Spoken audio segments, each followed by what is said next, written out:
पुढचा जो टॉपिक आहे तो म्हणजे चित्त जयाचे मार्ग. तर मोक्षाची बीजे जेव्हा सांगितली वसिष्ठांनी, त्यावेळी त्यामध्ये त्यांनी चित्तावर विजय मिळवायला सांगितला, चित्त नाश करायला सांगितलंय. तर मग हे चित्तावर विजय कसा मिळवायचा, चित्तावर नियंत्रण आपण कसं आणायचं, असं श्रीराम विचारतात. त्यावेळी वसिष्ठ त्यांना चित्त जयाचे मार्ग सांगतात.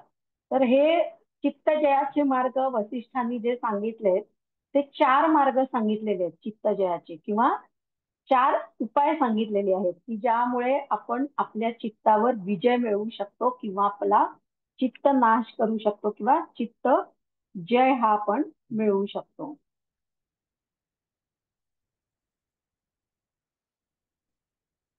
तर मला डायग्राम शेअर करायची आहे, जरा शेअरिंगचं चालू करा ना.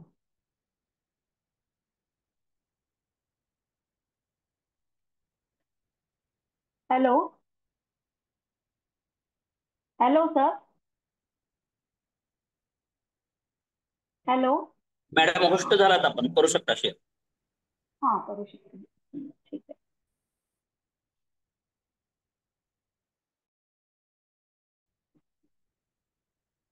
चित्त जय.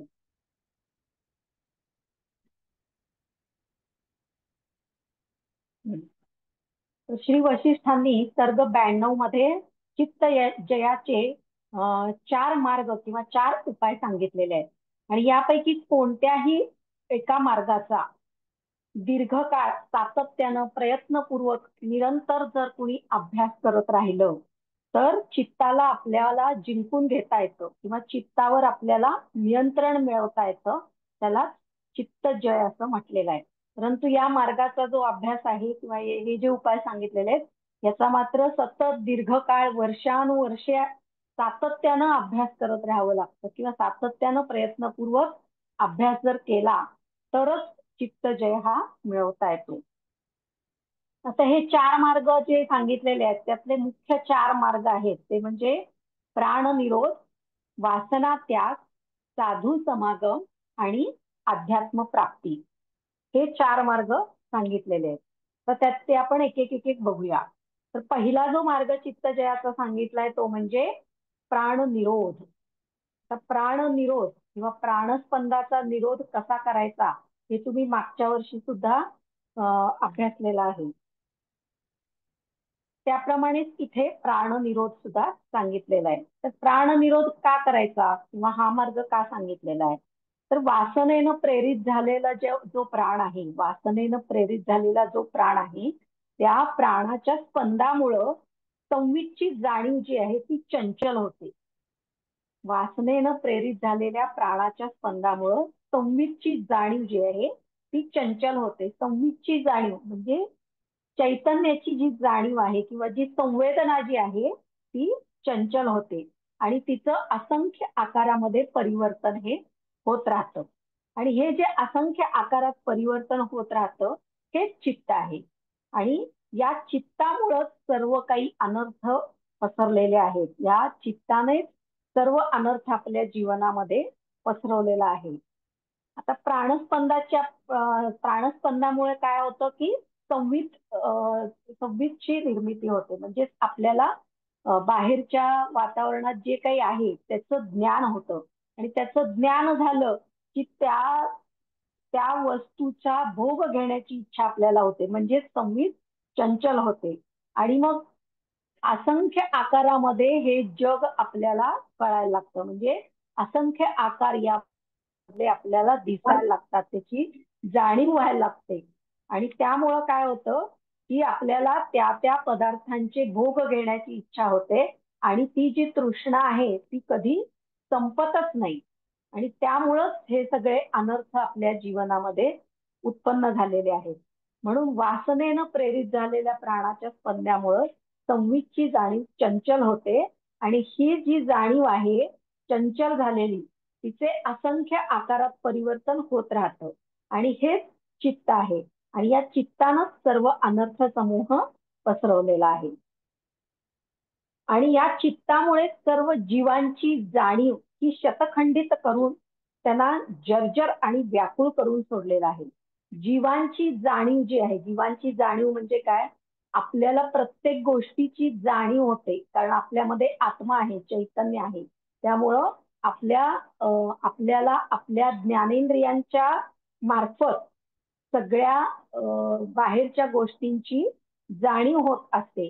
आणि आणि सर्व जीवांची ही जी जाणीव आहे ती शतखंडित करून त्यांना जर्जर आणि व्याकुळ करून सोडलेला आहे या चित्तानं.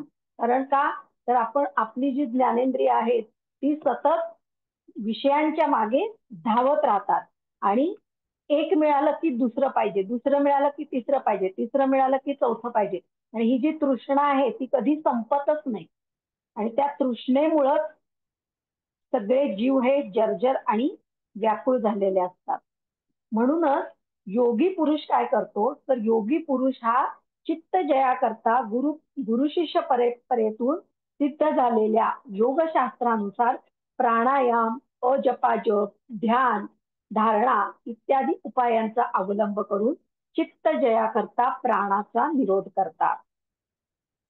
मग हे सगळी जी संहितेमुळं चंचल झालेली जी जाणीव आहे, त्यामुळं उत्पन्न झालेल्या ज्या वासना आहेत त्याच्यासाठी चित्त जय करायला पाहिजे. आणि चित्त जय करण्यासाठी म्हणून योगी पुरुष काय करतात? तर एखाद्या गुरुला शरण जातात आणि त्या गुरूंना प्रार्थना करतात की चित्त जयासाठी जे मार्ग आहेत तर त्या मार्गांचा मला अवलंब करायचा आहे.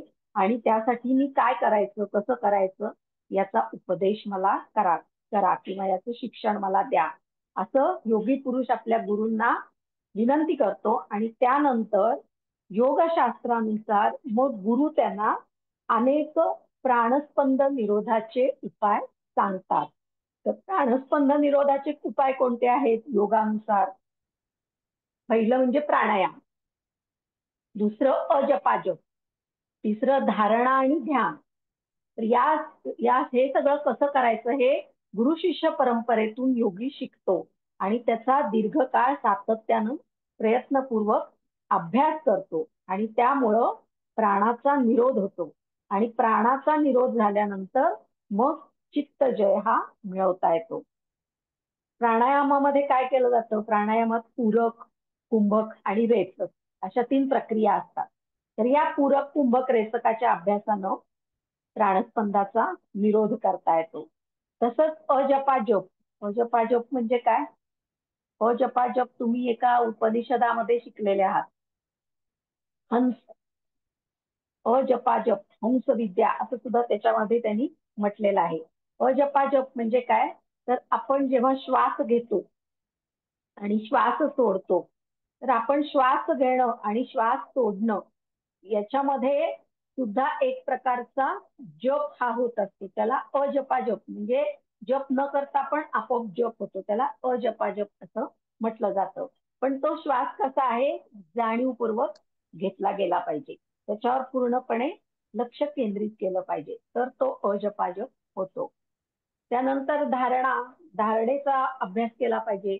धारणेचा दीर्घकाळ अभ्यास केल्यानंतर ध्यान लागतं, म्हणून धारणा आणि ध्यानाचा सुद्धा अभ्यास केला पाहिजे. त्यामुळं काय होतं? मन हे प्राणाशी एकरूप होतं. मन हे प्राणाशी एकरूप होतं. आणि ध्यानामध्ये मन हे बाह्य विषयांच्या चिंतनातून निवृत्त झाल्यामुळं ते अंतर्मुख होतं. म्हणजे चित्त हे सतत बाह्य विषयांच्या मागे धावत असतं. पण जर चित्ताला आपण बाह्य विषयांपासून दूर केलं आणि अंतर्मुख केलं तर ते विषयांमागे आसक्त होत नाही. आणि त्याचं कर्तृत्व आणि भोक्तृत्व हे अभिमान नाहीसे होतात. कर्तृत्व आणि भोक्तृत्व म्हणजे काय? तर मिळवणं एखादी गोष्ट मिळवणं म्हणजे कर्तृत्व. आणि भोक्तृत्व म्हणजे त्या गोष्टीचा उपभोग घेणं, त्याला म्हणतात भोक्तृत्व. कर्तृत्व आणि भोक्तृत्व याचा आपल्याला अभिमान असतो. कसा असतो? तर समजा मला एक घर घ्यायचे, तर मग आपण काय करतो? खूप कष्ट करतो, खूप पैसे कमवतो आणि पैसे कमवून मग त्याच्यामध्ये एक घर विकत घेतो. तर हे जे कर्तृत्व आहे, मी हे विकत घेतलं किंवा मी हे मिळवलं, या कर्तृत्वाचा आपल्याला अभिमान असतो. आणि भोक्तृत्व म्हणजे त्या घरात आपण राहतो, जेव्हा त्या घरामध्ये राहतो, त्या घराचा उपभोग घेतो, तेव्हा त्याचा सुद्धा आपल्याला अभिमान असतो. तर हे कर्तृत्व आणि भोक्तृत्व याचा जो अभिमान आहे किंवा हे जे अभिमान आहेत ते ध्यानामुळं नाहीसे होतात. कारण का तर त्यामध्ये चित्त हे विषयांबरोबर आसक्त होत नाही. चित्त हे बहिर्मुख न होता अंतर्मुख होतं आणि आत्म्याशी एकरूप होतं. म्हणून प्राणनिरोध हा करायचा आहे. प्राणनिरोधामुळे काय होतं की चित्त हे अंतर्मुख होतं आणि चित्तावर आपण विजय मिळवू शकतो, असं वसिष्ठ सांगतात श्रीरामांना. तर दुसरा जो चित्तजयाचा मार्ग आहे तो म्हणजे वासना त्याग. वासना त्याग का करायचा? कारण ज्ञात्या पुरुषांनी स्वतःच्या अनुभवांनी जाणलंय की चित्ताचं दुसरं बीज जे आहे ते वासना आहे. जे ज्ञानी पुरुष आहेत, ज्यांनी योगशास्त्राचा योगाचा अभ्यास केलेला आहे, खूप ज्ञान मिळवलेलं आहे, तर असे जे ज्ञानी पुरुष आहेत त्यांनी स्वतःच्या अनुभवांनीच जाणलेलं आहे की चित्ताचं दुसरं जे बीज आहे ते वासना आहे. चित्ताची दोन बीज आहेत, बरोबर? चित्ताची दोन बीज कोणती? प्राणस्पंद आणि वासना. वासना. तर प्राणस्पंदाचा निरोध कसा करायचा ते आपण बघितलं. प्राणायाम, अजपा जप आणि ध्यान या 3 मार्गांनी प्राणस्पंदाचा निरोध करता येतो. आता वासनेचा त्याग करायला पाहिजे. वासनेचा त्याग का करायचा? तर चित्ताचं दुसरं बीज कोणतं आहे? तर वासना आहे. म्हणून वासनेचा त्याग केल्याशिवाय चित्तजय हा मिळवता येणार नाही. म्हणून वासना त्याग हा करायला सांगितलेला आहे. तर वासना त्यागासाठी काय करायचंय? तर ज्ञान, अभ्यास आणि वैराग्य या उपायांनी वासनेचा त्याग घडतो. आता आत्म्याला देहाच्या ठिकाणी बसवणारी किंवा आत्म्याला देहाच्या ठिकाणी दृढ करणारी प्रेरणा कोण आहे? तर वासना. वासना हीच आत्म्याला देहाच्या ठिकाणी दृढ करून ठेवते किंवा दृढ तिथे वस्ती करून ठेवते. आत्मा हा आपल्या देहाच्या ठिकाणी बसलेला आहे किंवा आत्म्याचं स्थान कोणतं आहे? तर आपला देह. तर हा देह, या देहाची जी संगत आहे आत्म्याला किंवा आसक्ती जी आहे आत्म्याला, या देहाची जी आसक्ती आहे ती सुटत नाही. म्हणूनच माणसाला देहाभिमान असतो. आणि का सुटत नाही ती आसक्ती? तर त्याचं कारण आहे वासना. आता हा माझा, हा हा माझा आहे, हे माझं आहे, ते माझं आहे, किंवा हे मला आवडतं, ते मला आवडत नाही. अमुक गुणांचा माझ्यामध्ये असे गुण आहेत, माझ्यामध्ये तसे गुण आहेत, मी अशी आहे, मी तशी आहे. तर अशा भावना दृढ करणारी जी आहे ती म्हणजे वासना आहे. तर हा जो अहंकार आहे किंवा कर्तृत्व, भोक्तृत्व हे जे अभिमान आहेत ही सगळी वासनेची कार्य आहेत. आणि पूर्वसंस्कारामुळं हव्या त्या पदार्थांमागे चित्ताला ओढून नेणं आणि व्युत्थान अवस्थेतील सर्व क्रिया घडवणं आणि बाह्य विषयांचे सेवन करणं या सर्व क्रिया वासना घडवून आणत असते. वासना काय करते? तर चित्ताला त्या पदार्थामागं म्हणजे बाह्य विषयांच्या मागं ओढत नेते चित्ताला. आणि व्युत्थान अवस्थेतील, व्युत्थान अवस्था म्हणजे व्यावहारिक अवस्था जी योगामध्ये नाही ती, म्हणजे जेव्हा माणूस ध्यानस्थ असतो ती समाहित अवस्था असं म्हटलं जातं. आणि ज्यावेळी माणूस व्यावहारिक कार्य करत असतो त्यावेळी त्याला व्युत्थान अवस्था म्हटलं जातं. तर व्युत्थान अवस्थेतल्या ज्या सगळ्या क्रिया आहेत त्या घडवण्याचं काम कोण करतं? तर वासना. ही वासना सगळ्या विषयांचे सेवन करण्यासाठी चित्ताला बाह्य विषयांच्या मागे ओढून नेत असते. आणि म्हणून या वासनांचा परित्याग करणं, या वासनांपासून चित्ताला दूर नेणं हाच चित्तजय आहे. आणि वासनेपासून दूर कसं न्यायचं चित्ताला? तर त्याच्यासाठी जे उपाय सांगितले ते म्हणजे ज्ञान, अभ्यास आणि वैराग्य. आता ज्ञान म्हणजे कुठलं ज्ञान? तर सर्व जग म्हणजे दुसरं तिसरं काही नसून एक रस ब्रह्मरूप आहे. म्हणजे हे जे ब्रह्म सत्यम जगन मिथ्या, ब्रह्म हेच सत्य आहे, बाकीचं सगळं जग हे मिथ्या आहे, आज आहे उद्या नाही, हे अस्थिर आहे, तेव्हा हे सर्व जग म्हणजे दुसरं तिसरं काही नाहीये. सगळ्या गोष्टी या मिथ्या आहेत, त्या क्षणिक आहेत आणि एकरस किंवा एकरूप ब्रह्म हेच सत्य आहे. हे ज्ञान आपल्याला झालं पाहिजे. तेव्हाच आपण वासनेवर विजय मिळवू शकतो किंवा वासनेचा त्याग करू शकतो. या जगातले जे अनंत पदार्थ आहेत, या सगळ्या पदार्थांमध्ये माझ्यासारखाच आत्मा आहे. या सिद्धांताचे ज्ञान झाल्यामुळं योगी सहजपणे वासना त्याग करू शकतो. म्हणजे हे हे सगळं जे जग आहे, या सगळ्या जगामध्ये जे असंख्य पदार्थ आहेत, त्या सगळ्या पदार्थांमध्ये माझ्यासारखाच एक आत्मा आहे. जसं माझ्यात आत्मा आहे तसं या बाकीच्या सगळ्या पदार्थांमध्ये सुद्धा आत्मा आहे. आणि ह्या सिद्धांतांचं ज्ञान झाल्यामुळं आपोआपच वासना त्याग घडतो. आता याच्यावरून एक गोष्ट आठवली ती मी सांगते. एकदा एक गुरु आणि शिष्य यांचं शिक्षण चालू असतं. त्यावेळी गुरु शिष्याला सांगतात की जसं आपल्यामध्ये आत्मा आहे तसं तो परमात्म्याचा एक अंश आहे. आपल्यामधला जो आत्मा आहे तो परमात्म्याचाच एक अंश आहे. म्हणजे आपल्यामध्ये सुद्धा तो अंश रूपानं परमात्मा आहे. तसंच या ब्रह्मांडातल्या प्रत्येक वस्तूमध्ये, प्रत्येक जीवामध्ये सुद्धा परमात्म्याचा अंश आहे, परमात्मा आहे. आणि त्यामुळं प्रत्येक पदार्थाला तू आत्मा समज किंवा प्रत्येक पदार्थाला तू परमात्मा समज, असं ते त्याला शिष्याला सांगतात. तर असं शिष्याला सांगितल्यावर ते शिष्याच्या डोक्यात तेच असतं की प्रत्येक पदार्थामध्ये, प्रत्येक जीवामध्ये परमात्मा आहे. माझ्यातही परमात्मा आहे, इतर जीवांमध्ये सुद्धा परमात्मा आहे, असं त्याच्या डोक्यात फिट बसलेलं असतं. आणि तो जेव्हा रस्त्यानं चालत असतो त्यावेळी एकदा एक हत्ती धावत त्याच्याकडे यायला लागतो. आणि तो हत्ती जो असतो तो काही शांतपणे येत नसतो. तो तो जरा उन्मत्त झालेला हत्ती असतो. आणि तो उन्मत्त झालेला हत्ती त्याच्याकडे चालत येत असतो. पण याच्या डोक्यात हे काही नाही, या हत्तीमध्ये सुद्धा परमात्मा आहे, माझ्यामध्ये परमात्मा आहे, या हत्तीमध्ये सुद्धा परमात्मा आहे, तो मला काही करणार नाही, असं म्हणत तो त्याच्याकडे चालत जायला लागतो. हत्ती त्याच्याकडे यायला लागतो आणि लांबून त्या हत्तीचा जो माहूत असतो तो माहूत ओरडून ओरडून त्याला सांगत असतो, अरे मुला तू बाजूला हो, अरे मुला तू बाजूला हो, तो हत्ती उन्मत्त झालेला आहे, तो तुला चिरडून पुढे जाईल, तू बाजूला हो, बाजूला हो, असं तो म्हणत असतो. पण हा त्या माहुताचं काही ऐकतच नाही, तसाच पुढे जायला लागतो.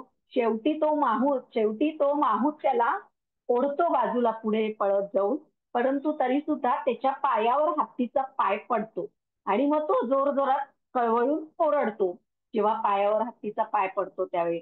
आणि मग तो जो माहूत जो असतो तो त्याला एक कानाखाली वाजवतो आणि तो म्हणतो, मी ओरडून ओरडून एवढं सांगतोय तुला मगाचपासनं की बाजूला हो, बाजूला हो, तो उन्मत्त झालेला हत्ती आहे, तर तो तुला कळत नाही का? हे कळत नाही का म्हणले, तू का ते तसाच चालत राहिला, तर त्याचा पाय पडला तुझ्या पायावर, मोडलाय तुझा पाय, आता भोग तुझ्या कर्माची फळं, असं म्हणतो आणि तो माहूत निघून जातो. मग तो रडत रडत लंगडत कसा बसा गुरूंच्याकडे येतो. मग गुरुंना सांगतो, गुरुजी तुम्ही मला असं असं सांगितलं होतं आणि बघा आहे त्याच्यामुळं काय झालं. मग गुरु म्हणतात, अरे तो हत्ती उन्मत्त झालेला होता, तो परमात्मा आहे, परमात्मा आहे असं म्हणून तू त्या हत्तीकडे चालत गेला. पण तो माहूत एवढ्या जोरजोरात तुला ओरडून सांगतोय की तो हत्ती उन्मत्त झालेला आहे, तो तुला चिरडेल, तू त्याच्या मार्गातनं बाजूला हो, बाजूला हो.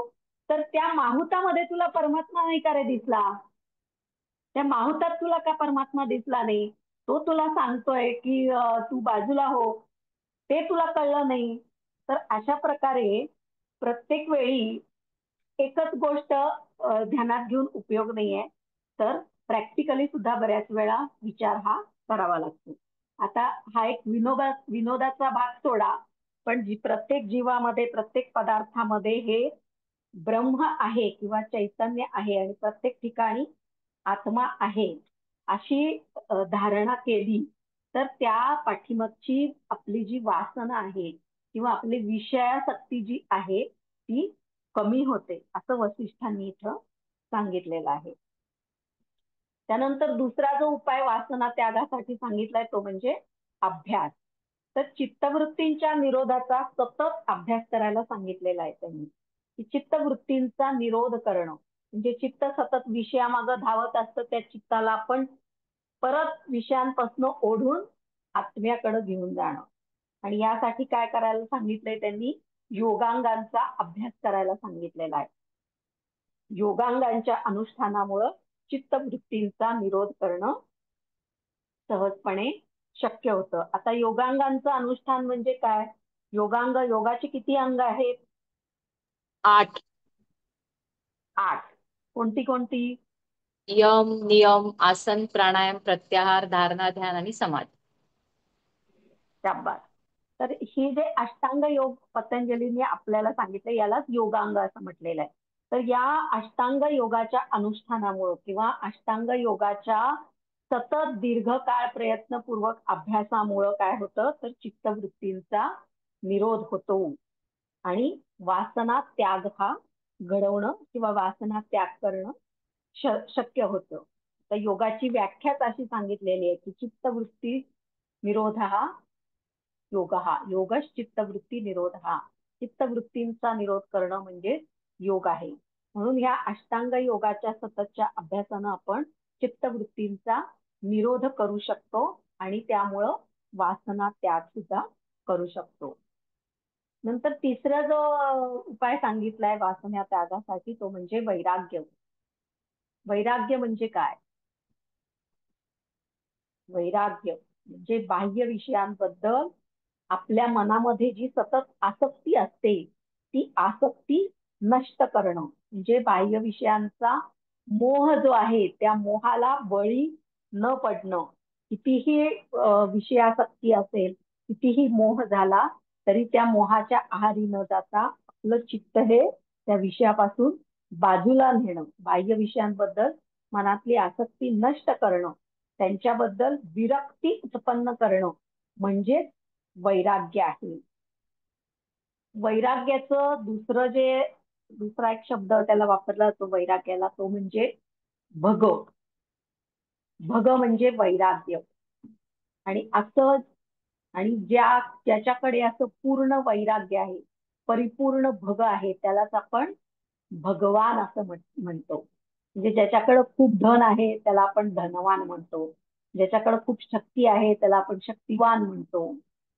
तसं ज्याच्याकडे खूप भग आहे त्याला भगवान म्हणतो. तर असं परिपूर्ण उच्च कोटीचं भग ज्याच्याकडे आहे तो भगवान म्हणजे परमेश्वर. तर भग म्हणजे काय? तर वैराग्य. भग म्हणजे वैराग्य. अशा रीतीनं ज्ञान, अभ्यास, वैराग्य या उपायांनी वासना त्याग करणं आपल्याला शक्य होतं आणि वासना त्याग केल्यानंतरच चित्तजय हा होऊ शकतो. त्यानंतर चौथा जो उपाय सांगितलेला आहे चित्तजयाचा तो म्हणजे साधू समागम. तर साधू समागम म्हणजे काय? साधू म्हणजे काय? साधू म्हणजे अत्यंत सज्जन संत व्यक्ती. ज्या कोणी संत महात्मा ज्या व्यक्ती आहेत त्याला आपण साधू असं म्हणतो. आणि साधू समागम म्हणजे अशा साधू संतांच्या सहवासात सतत राहणं. तर का बरं असं सांगितलंय की सतत साधूंच्या सहवासात राहिल्यामुळे चित्तजय होतो? कसा काय होतो? तर जे तत्वदर्शी सिद्ध पुरुष आहे त्यांचे मार्गदर्शन घेणं, त्यांच्या सहवासात राहणं म्हणजे साधू समागम. आणि हा चित्तजयाचा एक समर्थ उपाय आहे. आता आपल्याकडं असे साधू संत खूप होऊन गेलेले आहेत. कोण कोण आहेत हे साधू संत? ज्ञानेश्वर आहेत, तुकाराम आहेत, निवृत्तीनाथ आहेत, जनाबाई आहेत, नामदेव आहे. नंतर त्याच्यापेक्षा अलीकडच्या काळातले बघितलं तर शेगावचे गजानन महाराज आहेत, गोंदवलेकर महाराज आहेत. त्यानंतर अजून कोण आहेत? साईबाबा, स्वामी समर्थ महाराज. शिर्डीचे स्वामी समर्थ महाराज. हे सगळे खरे साधू संत आहेत. तर हे अशा सिद्ध पुरुषांचं आपण मार्गदर्शन घेणं, त्यांच्या सहवासात राहणं, त्यांची सेवा करणं हा चित्तजयाचा एक समर्थ उपाय सांगितलेला आहे. साधनेच्या कोणत्याही अवस्थेमध्ये साधू संग जो आहे तो आपल्याला मार्गदर्शक ठरतो किंवा उपकारक ठरतो. कारण का, तर त्यांचा जो ऑरा आहे तो एकदम शुद्ध आणि प्रकाशित असतो. समजा एखादं ठिकाण आहे जे अगदी ओसाड आहे, शून्य आहे, तिथं काहीही हिरवं साधं गवत सुद्धा नाहीये आणि अगदी ओसाड आहे, तिथं काय निर्मनुष्य आहे, तिथं फारसे प्राणी पशु पक्षी सुद्धा नाहीयेत. तर अशा ओसाड ठिकाणी जर एखादे साधू संत गेले तर ते ठिकाण सुद्धा त्या साधूंच्या उपस्थितीमुळं एकदम चैतन्यानं भरून जातं. अगदी रिकामं असलं तरी भरल्यासारखं वाटतं, तिथे कशाचीही उणीव भासत नाही. आणि अशा ठिकाणी साधूंच्या सहवासामध्ये मृत्यू सुद्धा उत्सवासारखा वाटतो, आनंददायक होतो. म्हणून साधू समागम करावा किंवा साधू संतांच्या सहवासात राहावं असं वसिष्ठ म्हणतात. पाणी जसं असतं की पाण्याच्या सिंचनामुळं पाणी जर एखाद्या पदार्थावर आपण शिंपडलं, भाजी म्हणा किंवा एखादा फुलांचा गुच्छ म्हणा, जसं पाण्याच्या सिंचनामुळं फुलांचा गुच्छ किंवा झाडझुडपं ताजी टवटवीत होतात, त्याप्रमाणे संत संगतीमुळं मनुष्याच्या बुद्धीत असणारा जो विवेकरूपी दिवा आहे तो अधिक उजळ होतो आणि हृदयातला अंधकार दूर होतो, असं वसिष्ठ म्हणतात. पाण्याच्या सिंचनामुळे जसा फुलांचा गुच्छ ताजा टवटवीत होतो, तसं संत संगतीमुळे काय होतं, तर मनुष्याच्या बुद्धीत असणारा जो विवेकरूपी दिवा आहे, विवेक जो आहे तो अधिक उजळ होतो आणि वासनांमुळे हृदयामध्ये जो एक प्रकारचा अंधार पसरलेला असतो किंवा अज्ञानाचा जो अंधार आहे तो अंधार नष्ट होतो. अज्ञान ग्रंथीचा नाश झालेल्या या साधू समागमामुळे चित्त जय हा होऊ शकतो. जे साधू संतांच्या संगतीत राहणं, त्यांच्या सहवासात राहणं आणि त्यांच्याकडून मार्गदर्शन घेणं, यामुळे चित्त जय होणं शक्य होतं. आता चौथा जो उपाय सांगितलेला आहे तो म्हणजे अध्यात्म प्राप्ती, अध्यात्म ज्ञानाची प्राप्ती करून घेणं. आता मनुष्याची जी बुद्धी आहे ती विचार प्रवण करणं हाच अध्यात्म प्राप्तीचा उद्देश आहे. आपल्या पृथ्वीवर अनेक प्रकारचे, असंख्य प्रकारचे जीव आहेत. प्राणी आहेत, पक्षी आहेत, सरपटणारे प्राणी आहेत, जलचर प्राणी आहेत. अनेक प्रकारचे जीव मध्ये वनस्पती सुद्धा येतात, ते सुद्धा सजीव आहेत. या सगळ्यात आणि माणसात काय फरक आहे, तर माणसाला परमेश्वरानं बुद्धी दिलेली आहे. काय करायचं काय नाही करायचं हे ठरवण्याची जी बुद्धिमत्ता आहे ती फक्त माणसाला दिलेली आहे, मनुष्य प्राण्यामध्ये दिलेली आहे. बाकी कुठल्याच प्राण्याला अशा प्रकारची बुद्धी देवानं दिलेली नाहीये. तर म्हणून मनुष्याची बुद्धी विचार प्रवण करणं हाच अध्यात्म प्राप्तीचा उद्देश आहे. म्हणजे मनुष्यानं नुसता भोग भोगत राहायचं नाहीये, तर केवळ भोग न भोगता स्वतःच्या आत्म्याचं सुद्धा ज्ञान त्यानं केलं पाहिजे, अध्यात्माचं ज्ञान सुद्धा त्यानं मिळवलेलं पाहिजे. आणि तेवढी बुद्धिमत्ता देवानं आपल्याला दिलेली आहे. आणि ही बुद्धी जी आहे ती विचार प्रवण करणं किंवा त्या बुद्धीमध्ये असे विचार, अध्यात्माचे विचार निर्माण होणं हाच अध्यात्म प्राप्तीचा उद्देश आहे. आता गुरुनी जो उपदेश केलेला असतो, आता साधू संतांच्या सहवासात राहिल्यानंतर ते साधू संतांचं जे काही मार्गदर्शन करतात, जे काही उपदेश करतात, त्या उपदेशाचं वाचन करणं, श्रवण करणं, मनन करणं, त्याच्याशिवाय आध्यात्मिक ग्रंथांचं वाचन करणं, त्या ग्रंथांचं श्रवण मनन करणं, कीर्तन करणं, हे सर्व अध्यात्म प्राप्तीचे उपाय आहेत. आध्यात्मिक ग्रंथ म्हणजे कोणकोणते आहेत, तर आपल्याकडं वेद आहेत, 4 वेद आहेत. कोणते कोणते आहेत, सामवेद, अथर्ववेद, यजुर्वेद, बरोबर. हे जे 4 वेद आहेत, शिवाय स्मृती आहेत, पुराण आहेत, 18 पुराण आहेत. उपनिषद आहेत, त्यातल्या काही उपनिषदांचा तुम्ही गेले 2 वर्ष मागच्या वर्षी अभ्यास केलेला आहे, तर ही उपनिषद आहेत. तर हे सगळे जे ग्रंथ आहेत ते आध्यात्मिक ग्रंथ आहेत आणि या ग्रंथांचं वाचन करणं, ते समजून घेणं, त्यांचं श्रवण करणं, मनन करणं, कीर्तन करणं, हे सगळे आध्यात्मिक ज्ञान मिळवण्याचे मार्ग आहेत. त्याच्यामुळं काय होतं, तर मनुष्याचे विचार हे शुद्ध होतात, निर्मळ होतात आणि अशा शुद्ध विचारांना दृढता येते.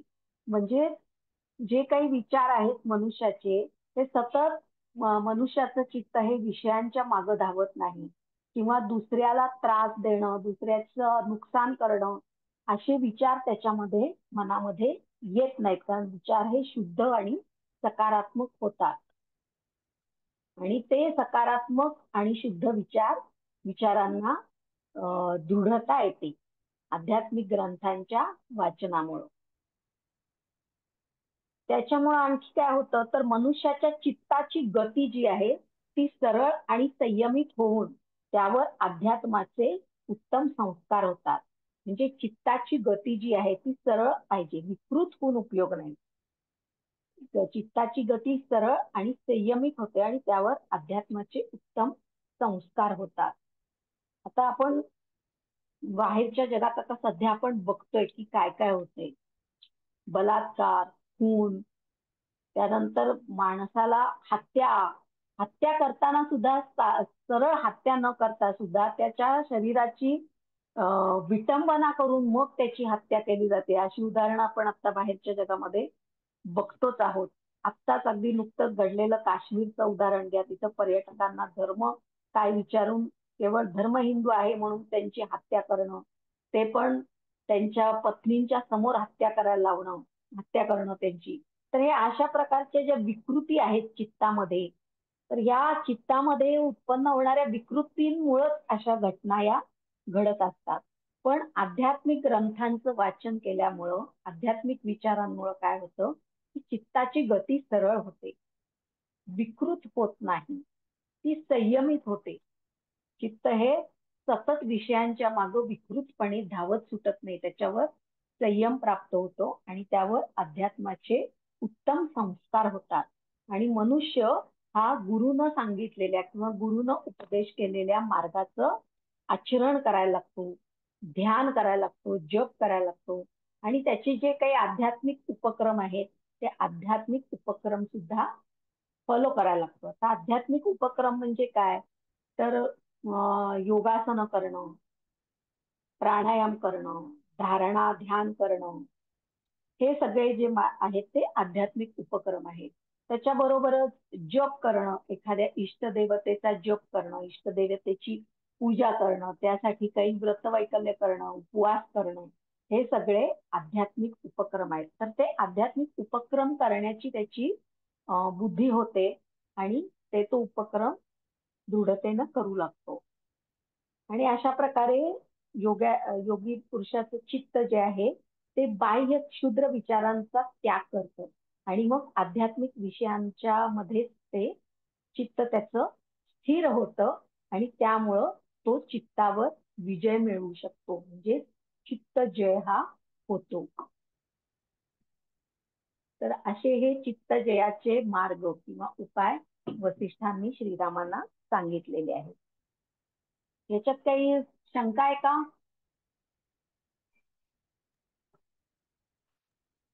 नाही नाही. नाही मॅम. नाही. हा, चित्त जयाचे उपाय, याच्यामध्ये काही शंका नाहीये ना? ठीक आहे. आता इथे आपला सर्ग 92 हा संपलेला आहे. ठीक आहे. सर्ग 92 संपलाय. आता आपण सर्ग 93 सुरू करू.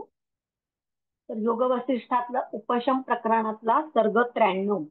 आता हा जो सर्ग 93 आहे तर याला समदर्शन सर्ग असं सुद्धा म्हटलं जातं. काही वेळा पेपरमध्ये प्रश्न येतो की समदर्शन सर्गाचा सारांश लिहा, असा प्रश्न काही वेळा आलेला आहे परीक्षेत. तर समदर्शन सर्गाचा सारांश लिहा म्हणजे कुठल्या सर्गाचा सारांश लिहायचा, तर सर्ग 93. सर्ग 93चा सारांश तुम्हाला या ठिकाणी लिहायचा आहे. तर काय सांगे याला समदर्शन सर्ग का म्हटलंय हे तुम्हाला पुढे कळेल. तर काय सांगितलंय या सर्ग 93 मध्ये, तर सर्ग 93 मध्ये महर्षी वसिष्ठांनी ज्ञानी पुरुषाची लक्षणं सांगितलेली आहेत. ते म्हणतात की ज्ञानानं आणि विचारानं स्वतःच्या चित्तावर ज्यानं विजय मिळवलेला आहे आणि त्याला आपल्या जन्माचं फळ मिळालेलं आहे, असा ज्ञानी पुरुष हा विश्वातला कौस्तुभमणी आहे असं वसिष्ठ म्हणतात. आणि मग कुणाला ज्ञानी पुरुष म्हणायचं, ज्ञानी पुरुषाची लक्षणं काय आहेत ते त्यांनी सांगितलेलं आहे.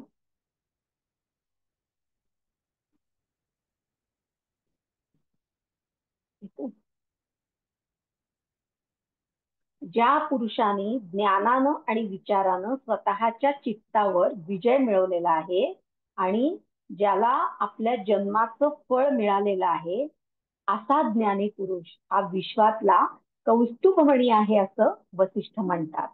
आणि त्याची लक्षणं त्यांनी सांगितलेली आहेत. तर काय लक्षणं सांगितलेली आहेत, तर ज्ञानी पुरुष हा आत्मतत्वाला जाणणारा असतो, शुद्ध गुणांचा आश्रयी असतो, वैराग्याचा महामेरू असतो, स्थिरमती पुरुष असतो, ज्ञेय ब्रह्मानंद प्रचुर असतो, शिवाय तो विषयासक्ती रहित असतो, भयरहित, क्षुब्धरहित आणि शांत असतो, आस्थारहित किंवा निस्पृह असतो असं त्यांनी सांगितलेलं आहे. तर यातलं एक एक लक्षण आपण समजून घेऊया. तर पहिलं लक्षण त्यांनी सांगितलंय ज्ञानी पुरुषाचं, ते म्हणजे आत्मतत्वाला जाणणारा. आत्मतत्वाला जाणणारा म्हणजे काय, तर ज्ञानी पुरुष हा स्वतःच्या आत्म्याला जाणणारा किंवा स्वतःच्या आत्म्याचं त्याला ज्ञान झालेलं असतं. त्याला माहित असतं की मी स्वतः आत्मस्वरूप आहे, मी या ब्रह्माचा, परब्रह्माचा किंवा या परमात्म्याचाच एक अंश आहे. या सृष्टीतले सर्व सजीव निर्जीव पदार्थ सुद्धा हे आत्मस्वरूप आहेत. म्हणजे थोडक्यात ब्रह्म सत्यम जगन मिथ्या आणि मी म्हणजे आत्मस्वरूप, म्हणजे मी म्हणजे माझा आत्मा आहे, माझं शरीर नाही, याची जाणीव किंवा याचं ज्ञान त्या ज्ञानी पुरुषाला झालेलं असतं. आणि त्यामुळं तो सर्वांकडं समत्व दृष्टीनं पाहतो, सगळ्यांकडे समत्व दृष्टीनं पाहतो, म्हणजे सगळ्या पदार्थांकडे तो आत्मस्वरूप पाहतो. म्हणूनच ज्ञानी पुरुष हा समदर्शीन असतो. ज्ञानी पुरुष हा सर्वांकडे समत्व दृष्टीनं पाहतो, समान नजरेनं पाहतो, तो समदर्शीन असतो. म्हणूनच या सर्गाला समदर्शन सर्ग असं म्हटलेलं आहे.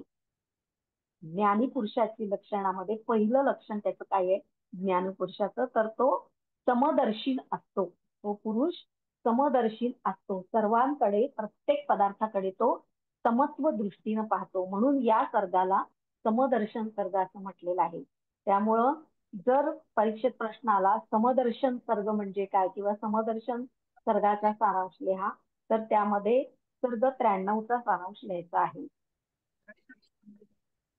त्याला ज्ञान झालेलं असतं की आत्मवत सर्व भूतेषु यः पश्यति तो पश्यति, म्हणजे ज्याच्याकडे पाहतोय त्या प्रत्येक वस्तूकडे, प्रत्येक भूताकडे, भूताकडे म्हणजे सजीवाकडे तो आत्मवत म्हणजे आत्मस्वरूप किंवा आत्मा आहे हा सुद्धा या दृष्टीनं तो पाहत असतो.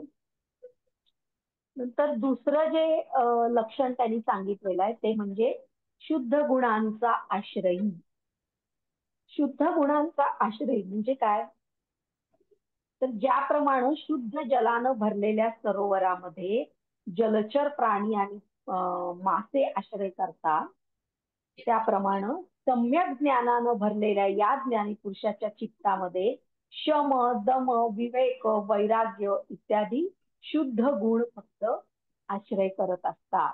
म्हणजे एखादा शुद्ध पाण्यानं भरलेला स्वच्छ पाण्याचा जलाशय जिथं असतो, तलाव किंवा शुद्ध पाण्याचं सरोवर जिथं असतं, त्या ठिकाणी अगदी आवडीनं किंवा अगदी निर्भयपणे जलचर प्राणी आणि मासे आश्रय करतात. त्याप्रमाणे सम्यक ज्ञानानं भरलेल्या ज्ञानी पुरुषाच्या चित्तामध्ये सगळे चांगले आणि शुद्ध गुण आश्रय करतात. चांगले गुण म्हणजे शम, दम, विवेक आणि वैराग्य. त्यांच्या ठिकाणी कोणत्याही प्रकारचं मोह, काम, क्रोध हे जे षड ऋतू जे सांगितलेले आहेत ना, काम, क्रोध, मध, मोह, मत्सर, तर हे षड ऋतू किंवा हे असे कोणतेही अशुद्ध विकृत विचार त्याच्या चित्तामध्ये वास करत नाही. त्याच्या चित्तामध्ये फक्त शुद्ध गुण शम, दम, विवेक, वैराग्य यासारखे शुद्ध गुण आश्रय करतात. म्हणून ज्ञानी पुरुषाला शुद्ध गुणांचा आश्रयी असं म्हटलेलं आहे. नंतर तिसरा जो गुण सांगितलाय तो म्हणजे वैराग्याचा महामेरू. वैराग्याचा महामेरू असं का ग्रेव्हन्स म्हटलंय? म्हणजे काय? ग्रेव्हन्स म्हणजे काय? ग्रेव्हन्स म्हणजे हॅलो काय? हॅलो, काही शंका आहे का? नाही मॅडम, त्यांचा चालू आहे तो हे. काय माहिती. हा बर बर ठीक. म्यूट करा सगळ्यांनी, माईक म्यूट करा. तिसरा जो गुण सांगितलाय तो म्हणजे वैराग्याचा महामेरू. तर ज्ञानी पुरुषाच्या चित्तामध्ये पूर्ण वैराग्य हे अत्यंत परिपक्व अवस्थेत गेलेलं असतं. त्यामुळं कोणतेही बाह्य विषय त्याच्या चित्ताला खेचू शकत नाही. त्याला कुठल्याही बाहेरच्या पदार्थाचा किंवा कुठल्याही बाह्य विषयाचा मोह पडत नाही. कोणत्याही विषयाकडे तो आकर्षित होत नाही. पूर्ण वैराग्य त्याच्या चित्तामध्ये भरून राहिलेलं असतं. ज्याप्रमाणे आता इथे वसिष्ठांनी काही उपमा सांगितलेल्या आहेत, उपमा दिलेल्या आहेत वैराग्याला. तर ज्याप्रमाणे समर्थ अशा गजाला निर्बल मशक, मशक म्हणजे काय? उंदीर. समर्थ अशा गजाला निर्मल मशक म्हणजे उंदीर मारू शकत नाही, किंवा समर्थ अशा बलशाली सिंहाला हरिण मारू शकत नाही, किंवा अजगराला छोटा बेडूक गिळू शकत नाही. अजगर बेडकाला गिळतो पण बेडूक अजगराला गिळू शकत नाही.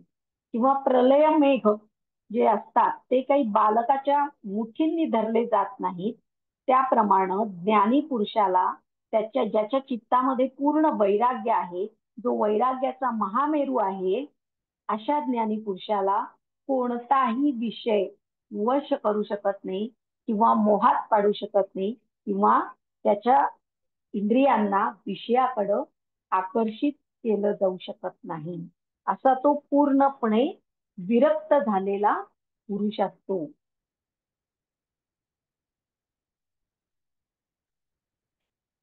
त्यानंतर चौथं जे लक्षण सांगितलंय ते म्हणजे स्थिरमती पुरुष. स्थिरमती, मती म्हणजे काय? बुद्धी. ज्याची बुद्धी स्थिर आहे. ज्ञानी पुरुषाची मती म्हणजे बुद्धी ही नेहमी स्थिर असते. ज्याप्रमाणे वाऱ्याच्या महाझंझावात मेरू पर्वताला हलवू शकत नाहीत, किंवा कल्पाच्या अंती होणारे मोठे क्षोभ हे उत्तुंग पर्वतालाही हलवू शकत नाही. त्याप्रमाणे विषयरूपी शत्रूंचा मोठा झंझावात किंवा चिंतेच्या वावटळी ज्ञानी पुरुषाच्या बुद्धीला हलवू शकत नाही. म्हणजे कितीही मोठी संकट येऊ दे, तो काही चिंता करत नाही त्याची, किंवा कितीही मोठे मोह त्याच्या समोर येऊ दे, तो त्या मोहात पडत नाही, किंवा त्या विषयांच्या आहारी जात नाही, किंवा त्या विषयांकडं त्याचं चित्त हे आकर्षिलं जाऊ शकत नाही. त्याची मती किंवा त्याची बुद्धी ही स्थिर असते. त्याची बुद्धी ही आत्म्याच्या ठिकाणी स्थिर झालेली असते. बाह्य विषय त्याला आकर्षित करू शकत नाही. तसंच जीवनातल्या सर्व द्वंद्वांना तो समर्थपणे तोंड देतो, पण त्याची बुद्धी कधीच कंपित होत नाही, कारण तो स्थिरमती असतो. जीवनातील जी द्वंद्व आहेत, द्वंद्व म्हणजे प्रेम, द्वेष, त्याच्यानंतर जय पराजय मॅडम. जय पराजय, प्रेम द्वेष, जय पराजय, अशी जी काही जीवनातली द्वंद्व आहेत त्यामुळं तो अस्थिर होत नाही. किंवा दोन पर्याय समोर आल्यानंतर आता मी काय करू, हे करू का ते करू, अशा प्रकारचे कुठलेही विकल्प त्याच्या चित्तामध्ये निर्माण होत नाही. किंवा कितीही मोठी संकट समोर उभी राहिली तरी सुद्धा तो कंपित होत नाही. अशा प्रकारे तो ज्ञानी पुरुष हा स्थिरमती असतो. नंतर 5वं जे सांगितलेलं आहे लक्षण ते म्हणजे ज्ञेय ब्रह्मानंद प्रचूर. ज्ञेय ब्रह्मानंद प्रचूर म्हणजे काय, तर ज्ञानी पुरुषानं सखोल शास्त्र विचारांचं गहन अध्ययन केलेलं असतं. सगळ्या आध्यात्मिक ग्रंथांचं त्यांनी वाचन मनन चिंतन केलेलं असतं. त्यातली सगळी तत्व त्यांनी पूर्णपणे व्यवस्थित जाणून घेतलेली असतात आणि शास्त्रातल्या सगळ्या विचारांचं त्यानं सखोल अध्ययन केलेलं असतं आणि त्यामुळं त्यानं ब्रह्मतत्वाला जाणलेलं असतं आणि त्यालाच भान ज्ञान असं सुद्धा म्हटलेलं आहे. भान ज्ञान म्हणजे त्याला आत्मभान आलेलं असतं, आत्म्याचं ज्ञान झालेलं असतं, म्हणून त्याला भान ज्ञान असं म्हटलं आहे. आता ज्ञेय जे आहे ते ब्रह्मरूप आहे. ज्ञेय म्हणजे काय, ज्याचं आपल्याला ज्ञान करून घ्यायचंय ती गोष्ट म्हणजे ज्ञेय आणि जो ज्ञान करून घेणारा आहे तो म्हणजे ज्ञाता. म्हणजे आपण ज्ञाता आणि बाकीच्या गोष्टी या ज्ञेय. तर ज्ञेय हे ब्रह्मरूप आहे आणि ते अभिन्न रूपाने आपल्यामध्ये प्रतिष्ठित आहे असं याची त्याला जाणीव झालेली असते आणि ते ब्रह्मच या जगतरूपी भिन्न भिन्न आकारामध्ये व्यक्त झालेलं आहे. म्हणजे आपण जे मागच्या लेक्चरला मी सांगितलं की निर्गुण निराकार ब्रह्माची 2 रूप, एक रूप आणि एक नाना आकारामध्ये प्रतीत होणारं रूप. पण खरं कोणतं आहे तर एकरूप ब्रह्म हेच खरं आहे. त्याच्यातूनच अनेक आकाराची ब्रह्म हे उत्पन्न झालेले आहे.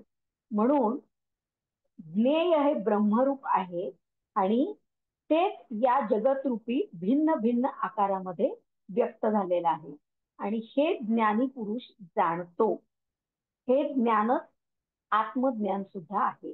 यालाच आत्मज्ञान सुद्धा म्हणतात. म्हणून वसिष्ठ म्हणतात की हे श्रीरामा, जसा मधुरपणा दुधातच असतो त्याप्रमाणे ज्ञेय ब्रह्म या ज्ञानातच आहे. हे जे ज्ञान आहे की ज्ञेय हे एकरूप ब्रह्म आहे आणि तेच ब्रह्म या जगतरूपी भिन्न भिन्न आकारात व्यक्त झालेले आहे आणि हे ज्ञान त्या ज्ञानी पुरुषाला झालेलं असतं. म्हणून जसा मधुरपणा दुधातच असतो त्याप्रमाणे हे ज्ञेय ब्रह्म जे आहे ते या ज्ञानातच आहे.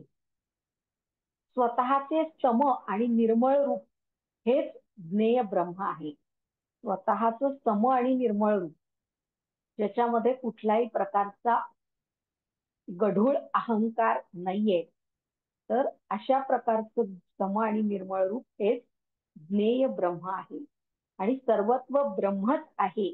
प्रत्येक गोष्ट ही ब्रह्मरूपच आहे हे तो ज्ञानी पुरुष जाणतो. म्हणूनच त्या ज्ञानी पुरुषाला ब्रह्मानंद प्रचूर असं म्हटलेलं आहे किंवा तो ज्ञानी पुरुष ब्रह्मानंद प्रचूर असतो असं म्हटलेलं आहे. यानंतर 6वं जे लक्षण सांगितलेलं आहे ते म्हणजे विषयासक्ती रहित. विषयासक्ती रहित म्हणजे बाह्य विषय जे आहेत, म्हणजे मग ते खाण्याचे विषय असतील, बघण्याचे विषय असतील, स्पर्श करण्याचे विषय असतील, तर हे सगळे जे विषय आहेत त्याबद्दल सामान्य माणसाला प्रचंड आसक्ती असते.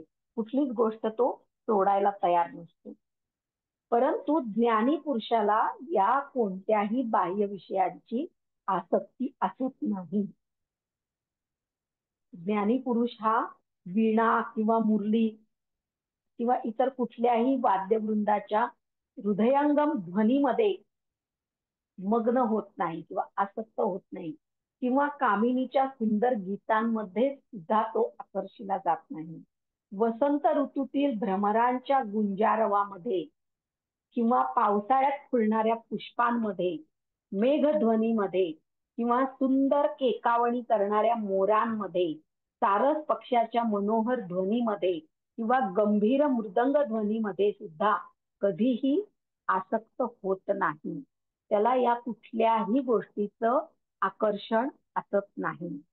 इथं वसिष्ठांनी ह्या सगळ्या उपमा दिलेल्या आहेत.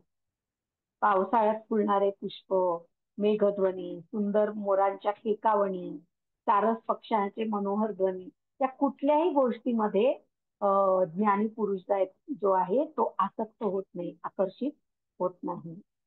तो ज्ञानी पुरुष कोणत्याही वृक्ष किंवा मधुर ध्वनींमध्ये आपली चित्तरती ठेवत नाही.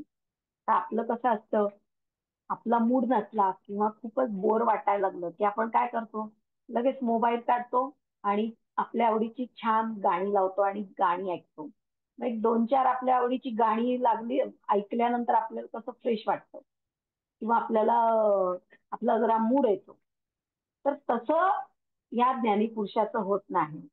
कुठल्याही वृक्ष किंवा मधुर ध्वनीमध्ये तो आपली चित्तरती ठेवत नाही. किंवा समजा गाणी लावली आहेत आपण आणि एखादं न आवडणारं बोरिंग गाणी लागलं की आपण काय करतो, लगेच ते बंद करून ठेवतो, बंद करून टाकतो. म्हणजे तेही आपल्याला सहन होत नाही. आणि एखादं चांगलं गाणं असेल तर ते ऐकल्याशिवाय राहत नाही. तर असं आपण आपल्या चित्ताची आसक्ती असते प्रत्येक गोष्टीमध्ये. परंतु जो ज्ञानी पुरुष असतो तो मात्र कोणत्याही वृक्ष किंवा मधुर ध्वनीमध्ये आपली चित्तरती ठेवत नाही किंवा त्याला त्यामध्ये काही आसक्ती किंवा आनंद वाटत नाही.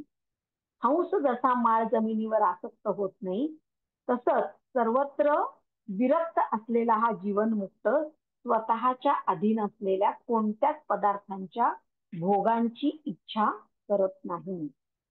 हंस काय असतो, हंस कसा असतो, तर हंस जो आहे तो अतिशय शुद्ध आणि चांगल्या पाण्यामध्येच राहतो, चांगल्या पाण्यामध्येच विहार करतो. तो माळ जमिनीवर कधीच आसक्त होत नाही किंवा कुठल्याही खडबडीत जमिनीवर किंवा कुठल्याही चिखलामध्ये तो कधीच जात नाही किंवा तो तिथे राहत नाही. तो शुद्ध स्वच्छ पाण्यामध्येच विहार करतो. त्याप्रमाणे हा जीवनमुक्त पुरुष किंवा ज्ञानी पुरुष जो आहे तो कोणत्याच पदार्थांच्या भोगाची इच्छा करत नाही. कारण तो स्वतःच्या आत्म्यामध्येच लीन झालेला असतो. बाहेरचे विषय त्याला आकर्षित करू शकत नाही. भुकेलेला ब्राह्मण ज्याप्रमाणे मांसाच्या तुकड्यावर रती ठेवत नाही, त्याप्रमाणे ज्ञानी पुरुष कोणत्याही पदार्थाबाबत अनासक्त असतो. म्हणजे एखादा ब्राह्मण आहे, ब्राह्मण अजिबात मांसाहार करत नाही, तर तो ब्राह्मणाला किती जरी भूक लागलेली असली, किती जरी तो भुकेनं व्याकुळ झालेला असला, तरी सुद्धा त्याच्या पुढे जर मांसाचा तुकडा ठेवला तर त्याला जरा सुद्धा त्याच्याकडे बघण्याची किंवा ते त्याला स्पर्श सुद्धा करण्याची इच्छा त्याला होत नाही. त्याप्रमाणे ज्ञानी पुरुष कोणत्याही पदार्थाबाबत असा अनासक्त असतो. त्याला कोणत्याच विषयाची आसक्ती असत नाही. तो सर्वत्र समबुद्धीने बघतो. कुठलीही गोष्ट असू दे, चांगली असू दे किंवा वाईट असू दे, सगळीकडे तो समबुद्धीने बघतो. म्हणजे वाईट गोष्ट समोर आली म्हणून त्याला दुःख होत नाही किंवा तो त्याचा द्वेष करत नाही, किंवा चांगली गोष्ट समोर आली म्हणून तो त्याच्याकडे आसक्त सुद्धा होत नाही किंवा त्याला त्याचा आनंद सुद्धा होत नाही. तो सर्वत्र समबुद्धीनं बघत असतो. त्यानंतर 7वं जे लक्षण सांगितलंय ज्ञानी पुरुषाचं ते म्हणजे भयरहित, क्षुब्धरहित किंवा शांत. ज्ञानी पुरुष हा अत्यंत शांत असतो. त्याला कोणत्याच प्रकारचं भय नसतं किंवा तो कधीही क्षुब्ध होत नाही किंवा क्रोधित होत नाही. ज्ञानी पुरुष हा समुद्राची घरघर, आकाशातले प्रतिध्वनी किंवा पर्वत गुहांमधून घुमणारा सिंहध्वनी या कशानेही विचलित होत नाही किंवा क्षुब्ध होत नाही किंवा तो अशांत होत नाही किंवा एक्साइट होत नाही. त्याला राग येत नाही किंवा तो दुःखी सुद्धा होत नाही. ज्ञानी पुरुष हा शत्रूंच्या दुंदुभीच्या आवाजानं किंवा ढोल भेरी इत्यादीच्या ध्वनीनं किंवा मत्त गजांच्या गर्जनेनं किंवा पिशाच्य राक्षसांच्या आरोळ्यांनी, विजेच्या कडकडाटाने किंवा पर्वताचा स्फोट झाला तर कशानंही तो भयभीत होत नाही. त्याला कुठल्याच गोष्टीची भीती वाटत नाही.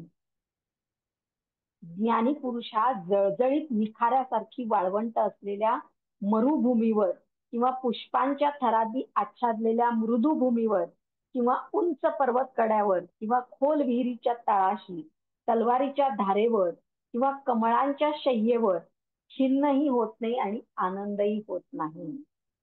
म्हणजे वाळवंटात, तप्त वाळवंटावर गेलं म्हणून त्याला काही तो काही त्याच्यामुळं क्षुब्ध होत नाही, खिन्न होत नाही, किंवा कमळांच्या शय्येवर झोपवलं म्हणून तो काही खूप आनंदी सुद्धा होत नाही. तो समदर्शी असतो. तो अत्यंत निर्लेप चित्तानं जीवनातील कोणत्याही आपत्तीमध्ये किंवा उत्सवामध्ये शांतपणे जगत असतो. ना त्याला कुठल्या गोष्टीचा राग येतो, ना कुठल्या गोष्टीची आसक्ती असते, ना त्याला भय वाटतं, ना त्याला आनंदानं तो बेभान होतो.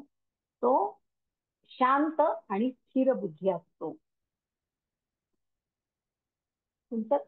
पुढचं जे लक्षण त्यांनी सांगितलेलं आहे ते म्हणजे आस्थारहित किंवा निस्पृह. म्हणजे कोणत्याच गोष्टीबद्दल त्याला आस्था नसते, कुठल्याच गोष्टीला तो चिकटून राहत नाही, तो निस्पृह असतो. म्हणजे कसा असतो तर ज्ञानी पुरुषाचं चित्त हे रागरहित झालेलं असतं. राग म्हणजे काय? राग म्हणजे क्रोध नव्हे, राग म्हणजे प्रेम, आसक्ती. तर ज्ञानी पुरुषांच्या चित्तामध्ये कुठल्याही वस्तूबद्दल किंवा कुठल्याही जीवाबद्दल प्रेम पण नसतं, आसक्ती सुद्धा नसते. त्याला सर्व ज्ञेय हे ज्ञात झालेलं असल्यामुळं त्याची जगाच्या स्थितीवर आस्था नसते. कारण हे सगळे जे जगातले पदार्थ आहेत ते नाना रूपानं प्रतीत झालेलं ब्रह्म आहे आणि हे एकरूप ब्रह्मच आहे, तेच सगळ्यामध्ये आहे याचं ज्ञान त्याला झालेलं असल्यामुळं त्याची जगाच्या स्थितीवर किंवा जगातल्या कुठल्याही पदार्थावर त्याला त्याची आस्था नसते किंवा त्याच्यात तो गुंतून पडत नाही. सर्व जग हे मिथ्या असल्यामुळं त्यातील कोणताच पदार्थ आस्था ठेवण्यास किंवा आसक्ती ठेवण्यास योग्य नाहीये हे तो जाणतो. आपल्या इंद्रियांना विषयामध्ये गुरफटण्यास तो अजिबात वेळच देत नाही. म्हणजे इंद्रिय जी विषयांच्या मागे धावत असतात तर त्या विषयांमध्ये गुरफटायला तो इंद्रियांना अजिबात जागा देत नाही.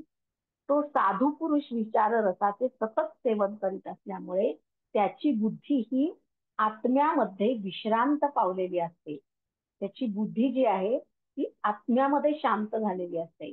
त्याच्यामुळं विकल्पांचे ओघ तिला वाहून नेत नाहीत किंवा त्याच्यामध्ये वासना निर्माण होत नाही, कुठल्याही इच्छा आकांक्षा त्याच्या चित्तामध्ये निर्माण होत नाही. ज्ञानी पुरुषाला जग हे वाळलेल्या गवताच्या काडीसारखं वाटतं. ज्ञानी पुरुषाला जग हे वाळलेल्या गवताच्या काडीसारखं वाटतं. म्हणजे वाळलेल्या गवताच्या काडीमध्ये कुणालाही कुठल्याही प्रकारचा इंटरेस्ट असत नाही. त्याप्रमाणे ज्ञानी पुरुषाला सुद्धा हे सगळं जग वाळलेल्या गवताप्रमाणे दिसतं. म्हणून निस्पृहस्य जगत तृणम किंवा निस्पृहस्य तृणम जगत असं म्हटलं जातं. किंवा म्हणजे पूर्ण जग हे वाळलेल्या गवताच्या काडीप्रमाणे आहे असं निस्पृह पुरुषाला वाटतं. विष सुद्धा त्याला अमृतासारखं वाटतं आणि सहस्त्रकल्प ही क्षणासारखी वाटतात. सहस्त्रकल्प म्हणजे खूप मोठा कालावधी आहे, म्हणजे अनेक युगांनी मिळून एक कल्प बनतं. तर असे सहस्त्रकल्प सुद्धा ज्ञानी पुरुषाला एखाद्या क्षणासारखे वाटतात आणि विष सुद्धा अमृतासारखं वाटतं, तो विषाला घाबरत नाही. अशा रीतीनं असंख्य सुंदर सुंदर उपमा आणि अलंकार यांचा उपयोग करून योग वसिष्ठातील उपशम प्रकरणातील सर्ग 93 मध्ये ज्ञानी पुरुषांच्या लक्षणांचं वर्णन महर्षी वसिष्ठांनी केलेलं आहे. ठीक आहे, समजलंय हे? हो मॅडम. समजलंय का? काही शंका आहे ज्ञानी पुरुषाची लक्षणांमध्ये? ठीक आहे, आता पुढचा जो टॉपिक आहे, आता एक शेवटचं एकच लेक्चर होईल माझं योग वसिष्ठाचं आणि पुढच्या लेक्चरला आपला योग वसिष्ठाचा सिलेबस पूर्ण संपलेला असेल. तर तुम्ही थोडं वाचा आणि तुम्हाला काही जर शंका असतील तर तुम्ही मला पुढच्या लेक्चरला विचारा. कारण आपलं पुढचं लेक्चर जे आहे ते योग वसिष्ठाचं शेवटचं लेक्चर असेल आणि त्यावेळी आपलं पुढच्या लेक्चरला आपला सिलेबस सुद्धा योग वसिष्ठाचा संपलेला असेल. ठीक आहे, तर लिव्ह करते मी. Thank you madam. ओके.